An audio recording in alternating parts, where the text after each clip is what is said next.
अगले कॉलर है वीरेंद्र जी, स्वागत है आपका। हाँ नमस्कार सिस्टर। नमस्कार सर। हाँ गुरु जी नमस्कार। वीरेंद्र जी स्वागत है आपका, जय हिंद। गुरु जी क्या बात है, कई दिनों में दिखाई दी, हम तो डेली परेशान हो जाते हैं। तबीयत तो ठीक थी गुरु जी अपनी? हाँ कुछ तबीयत नासाज थी। हाँ क्योंकि डर ही रहता है, पता नहीं क्या हो गया, कहीं दोबारा खराब ना हो गई तबीयत। अब डर ही यही रहता है, पता ही नहीं चलता। डेली देखते हैं, सुबह भी बहुत मिला है, मिल ही नहीं रहा फोन। जी हाँ गुरु जी थोड़े चंद सवाल है सिस्टर। जी जी। गुरु जी रखू सवाल, थोड़े चंद है। जी जी। अच्छा गुरु जी, गाय का घी बनाते हैं अपन लोग, तो ये है। और गुरु जी एक मैंने पहले सवाल किया था, वो बच्ची का बताया था ना, गर्दन जो छोटी बच्ची है 2 साल की, उसकी गर्दन पूरी तरह से मूवमेंट नहीं कर पा रही है और वो उल्टी कर देती है। जैसे बादाम का गोंद आपने बताया था, वो उल्टी कर देती है, दूध देते हैं ना तो उल्टी कर देती है वो। एक ये सवाल है गुरु जी। और कितने साल की बच्ची है? वो 1.5-2 साल की बच्ची है। ठीक और है। गुरु जैसे हम हल्दी को एक उसमें ले लेते हैं कच्चे रूप में, ये कच्चे रूप वाली हल्दी अच्छी रहती है, कच्ची सूखी वाली अच्छी होती है, ये सवाल। और गुरु जी बादाम किस तरह का ले, क्योंकि मार्केट में बादाम कई तरह के आते हैं, एक छोटा होता है, एक बड़ा, मतलब कई तरह के बादाम है। इस बारे में थोड़ी रोशनी डाले गुरु जी। और गुरु जी एक ये है कि मैं सुबह, हमारे यहाँ आरती करते हैं बच्चे लोग, तो सभी लोग शंख बजा लेते हैं, जो शंख होता है मुंह से जो बजाते हैं, लेकिन मैं नहीं बजा पाता हूँ गुरु जी। कहीं इसमें ऐसा तो नहीं कोई फेफड़े कमजोर हो, क्योंकि बजा ही नहीं पाता मैं, और मेरे छोटा बच्चा ये भी बजा लेता है, मुझसे शंख नहीं बज पाता गुरु जी। ठीक है। और एक गुरु जी, जैसे हमारे शरीर का जो एसिड होता है पेट में, जो बोलते हैं ना अम्ल, इसका पीएच लेवल कितना होना चाहिए गुरु जी? एक इस पर थोड़ा जब रोशनी जरूर डालो गुरु जी। ठीक है। और गुरु जी आपकी तबियत ठीक है, थोड़ा गुरु जी आप आया करो, क्योंकि निरंतर मिला करो, क्योंकि दिल नहीं लगता बिल्कुल भी जब तक आपको देखते नहीं है सवाल, क्योंकि लत ऐसी लग चुकी है आपकी, क्योंकि जब तक आपके ये जो बोलने का सटीक और सादगी जो उत्तर होता है ना आपका, ये इतना अच्छा लगता है, क्योंकि आप हर चीज एक लिमिट में बोलते हो, एकदम सटीक, पॉइंट टू पॉइंट। धन्यवाद गुरु जी। बहुत धन्यवाद। बताइए सवाल। जी, छोटी बच्ची है, गर्दन मूवमेंट में दिक्कत और उल्टी कर देती है, 1.5-2 साल की है। और देखिए उन पर बस बार बार कोशिश कर सकते हैं, वो भी कम तादाद में बच्ची को दवा देकर, वरना हमसे भी अच्छी दवाएं जो हैं वो एलोपैथ वालों के पास हैं, फिर उनसे आप करा सकते हैं। थोड़ा वक्त लगेगा उनको फ़ायदा होने में, थोड़ी बड़ी होने दीजिए। इस पर हम पूरी तरह से दवाएं देना भी नहीं चाहते और देनी भी नहीं चाहिए, कि कहीं उसको फ़ायदा चाहे देर में हो, लेकिन नुकसान 1% भी नहीं होना चाहिए। तो बच्ची के मामले में थोड़ा वेट करें आप, तब उनको फ़ायदा मुमकिन है। हल्दी कौन सी अच्छी है, कच्ची या सूखी? हल्दी तो वैसे दोनों अच्छी है, लेकिन सूखी हल्दी से कच्ची हल्दी बहुत बेहतर मानी जाती है। जी। बादाम कौन सा अच्छा है? बादाम वैसे तो बहुत आते हैं मार्केट में, लेकिन एक बादाम होता है मामरा बादाम, मामरा, ये वज़न में बहुत हल्का होता है। यानी अगर आम जो बादाम है आप लेंगे और मामरा बादाम लेंगे, तो 1 किलो में मामरा बादाम दुगने चढ़ते हैं उससे, हल्का बहुत होता है। और ये बादाम आप इस्तेमाल करें तो सबसे बेहतर कहलाते हैं। जी। पूजा करते वक्त ये शंख नहीं बजा पाते, इनका बच्चा तक बजा लेता है, तो फेफड़ों में कोई तकलीफ तो नहीं है? हाँ कुछ चेक करा लें फेफड़े का मूवमेंट, और आप इतने मजबूत होने के बावजूद क्यों नहीं बचा पा रहे, नहीं समझ में आया। हालांकि मैंने कभी शंख बजाया नहीं है, नहीं तो मैं उसके बारे में पूरा विस्तार से बता सकता था कि क्यों नहीं बजा पाता आदमी। और हमारे गले में और फेफड़ों में और फूंक में, ये तीनों ताकतें मिलके शंख को बजवाती हैं। अब बच्चे लोगों में तो ये बेहिसाब होती है ताकत।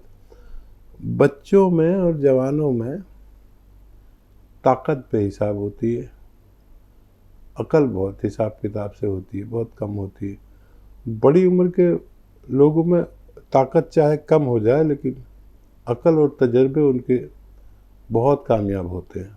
जो ठोकरें खाकर बच्चे सीखते हैं, ये उनको बगैर ठोकर खाए सिखाना चाहते हैं हम बड़ी उम्र के लोग, ताकि इनको वो तकलीफ़ ना आए जो हम लोगों ने उठाई है। जी। पेट का अमल में पीएच लेवल इन्होंने कुछ पूछा था हकीम साहब।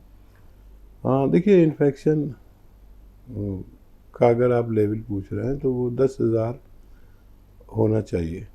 उससे ज़्यादा जो है वो फिर नुकसान देने लगता है। देखिए जो भी चीज़ें हमारे जिस्म में होती है, मिसाल के तौर पर इन्फेक्शन, तो इन्फेक्शन होना चाहिए, लेकिन कितना होना चाहिए? अगर बढ़ गया तो नुकसान है, कम हुआ तो नुकसान है। वो चीज़ को, ग़िज़ा को सड़ाने का सिस्टम, तो वो बढ़ जाए तो भी नुकसान और कम हो जाए तो भी नुकसान। डायबिटीज़ कितनी होनी चाहिए? कम हो जाए तो तकलीफ़, ज़्यादा हो जाए तो तकलीफ़। तो किसी भी चीज़ का लेवल वो अपने लेवल पर रहे तो हम स्वस्थ कहलाते हैं। बढ़ जाने या घट जाने को बीमारी कहते हैं। तो वही सब चीज़ें हमारे जिस्म में हैं जो आपके जिस्म में हैं। इन्हीं में जब घट जाता है तब बीमार, बढ़ जाता है जब बीमार। अब डायबिटीज़ क्या है? डायबिटीज़ यही है कि हम सो के अंदर रहे खाली पेट और खाने के बाद 140 के अंदर रहे तो हम स्वस्थ कहलाते हैं। अब ये अगर ज़्यादा जिग जैग होती है तो हम बीमार होते हैं। बस यही है पूरे जिस्म की हिस्ट्री। उसे लेवल पर रखना एक समझदार आदमी या एक डॉक्टर का काम है। उसे लेवल पर रखने से हम सेहतमंद ज़िंदगी गुजार सकते हैं। जी। अगले कॉलर हैं शकुंतला जी, स्वागत है आपका।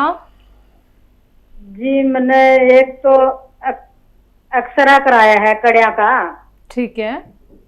कड़ में जो एक्सरे में आई है नस दबेड़ी, वह आप कौन से नंबर पे भेजूं? आप कर एक्सरा मेरा देख के न कुछ बता सको तो। नसें दबी हुई हैं?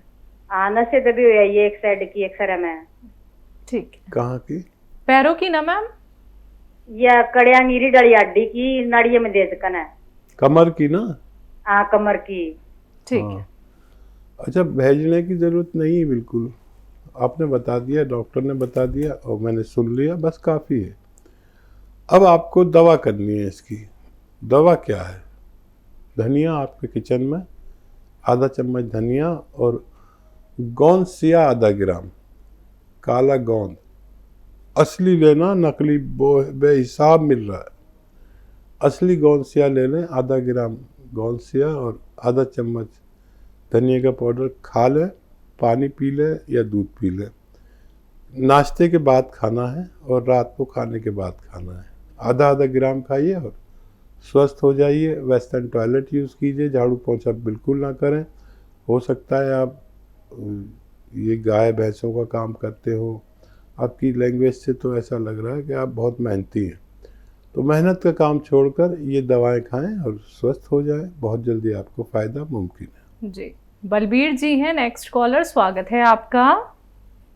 नमस्कार मैम। नमस्कार सर। नमस्कार सर। जय हिंद सर। सर क्या नाम, मेरी वाइफ की उम्र 26 साल है। हाँ मैम उसके क्या नाम फेस पे ना पिंपल्स हो जाते हैं। पेट पे?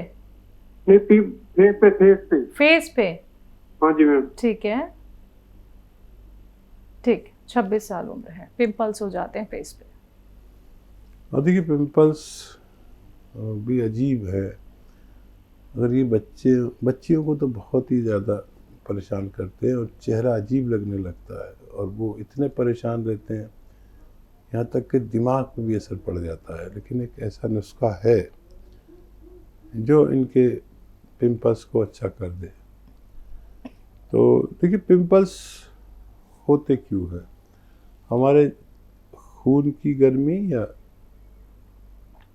खून की हिद्दत हम कहते हैं, खून की गर्मी या पेट की गर्मी, और इसको निकालता है धनिया। धनिया लें, धनिया का पाउडर तो हर किचन में होता ही है। धनिया लें और आधा चम्मच खा लें और एक चुटकी नमक जैतून असली वाला, देखिए नकली मत ले लेना, नुकसान भी दे सकता है। असली वाला नमक जैतून एक विशेष नमक दुनिया का जो जैतून के फल से निकाला जाता है, पानी में मिलाएं 1 चुटकी बस। इस पानी से आधा चम्मच धनिया रोज़ खिला दिया करें, बस 1 बार या 2 बार। ये पूरा खून को साफ़ करता है, चेहरे को साफ़ करता है, निशानात को दूर करता है, पेट की गर्मी दूर करता है, पेट को अच्छा रखता है, पेशाब को साफ़ करता है, खून को साफ़ करता है। और भी बहुत फ़ायदे हैं इसके। आप ये शुरू करा दें, आपकी पत्नी को फ़ायदा मुमकिन है। जी, भूपेंद्र जी हैं नेक्स्ट कॉलर, स्वागत है आपका। जी मैम। जी सर, बताइए, सवाल करिए। मैम मेरा प्रॉब्लम है, मेरे सिर में रूसी बहुत होता है। रूसी बहुत होती है? जी मैम। एज कितनी है आपकी? मेरा है 19। जी देखिए, खाली सर में रूसी होता है तो हमारी माएँ जो है, ये जो हमारे घर में दूध आता है, इसकी मलाई उतार के जो घी निकाल लेते हैं, ये घी अपने सर में ऐसे लगाकर वो मालिश करके और रखें, और जब तक भी रख सकें, और फिर 2 घंटे बाद वॉश कर लें, नहा लें, गुस्ल कर लें। ये 3-4 दिन करेंगे तो आपको बहुत आसानी से फ़ायदा होना मुमकिन है। जी, तो अभी तो भूपेंद्र जी आपकी एज बहुत छोटी है, तो आपको जैसे कि बालों में रूसी हो गई है, हकीम साहब ने आपको नुस्खा बता दिया है, इस्तेमाल कीजिए, आपको बहुत जल्दी आराम मिल जाएगा। दर्शकों देखिए, उम्र कोई सी भी क्यों ना हो, लेकिन हमें फिट रहना, हेल्दी रहना बहुत ज़रूरी है। हम कुछ भी खाते हैं, कुछ भी पीते हैं, हमारा लाइफस्टाइल ऐसा हो गया है कि हम खुद को वक्त नहीं दे पाते हैं। लेकिन जब आप लोग हमारे साथ जुड़ते हैं तो आपको कहीं जाना नहीं होता है, सिर्फ आपको घर बैठे बैठे उन नुस्खों का फ़ायदा उठाना है जो आपकी किचन में मौजूद हैं। लेकिन क्या कुछ हो सकते हैं वो नुस्खे, वो आप जान सकते हैं हमारे साथ जुड़ के, इन नंबर्स पे कॉल करके जो आपके सामने आपकी टीवी स्क्रीन पे हैं। उड़ीसा से हैं पूर्वी, स्वागत है आपका। जी नमस्ते। नमस्कार। जी मैम। बोलिए, प्रश्न करिए। मेरे 4-5 सवाल हैं। जी। मेरी उम्र 22 साल है। एक्चुअली मुझे भूख नहीं लगती है। मुझे भूख नहीं लगती है और सर में बहुत ज्यादा दर्द रहता है। और मैं जरा सा काम कर लूँ तो मतलब बहुत कमजोरी फील होती है, बहुत जल्दी थक जाती हूँ। जी, और वजन भी नहीं बढ़ रहा है मेरा। कितना वजन है आपका? 36 अंडरवेट। जी। अच्छा, देखिए, ऐसे बैठे मेरी तरह और ये कान ये मोंढे से लगाने की कोशिश करें। नहीं भी लगे तब भी आप ये एक्सरसाइज करें रोज़ाना 3 मिनट। इसे सर में दर्द रहता है उसके लिए बता रहा हूँ। और ये ठोटी यहाँ से पकड़ें और देखिए ये यहाँ तक आ जाती है ऐसे। ये भी 3 मिनट करें। अगर 10 दिन या 15 दिन लगातार करते हैं 3-3 मिनट तो सर दर्द में फ़ायदा मुमकिन है बग़ैर दवा के।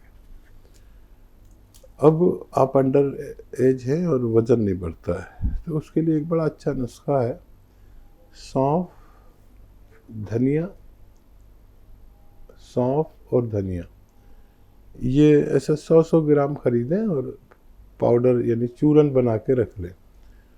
और एक आता है नमक ज़ैतून 1 चुटकी पानी में मिलाएं और इस पानी से ये सौंफ और धनिया का 1 चम्मच पाउडर रोज़ाना 1 बार या 2 बार खाया करें, बस काफ़ी है। इससे आपको भूख लगेगी और जो भी आप खाएंगे आपके जिस्म को लगेगा। आप अब जो भी खाती है वो जिस्म को लगता नहीं, एक तो भूख ही नहीं लगती, तो इससे आपको एकदम भूख लगेगी और जो भी खाएंगे जिस्म को लगेगा, बहुत जल्दी आप अच्छी हो सकती है। जी।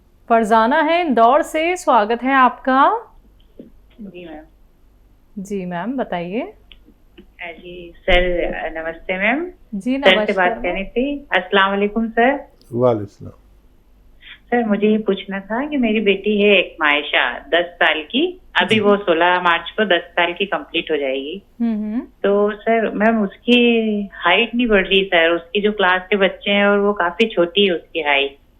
उसके लिए अभी मैंने YouTube से सर्च करा था सरकई, तो कुछ अखरोट प्राश ऐसा कुछ मुझे बताया।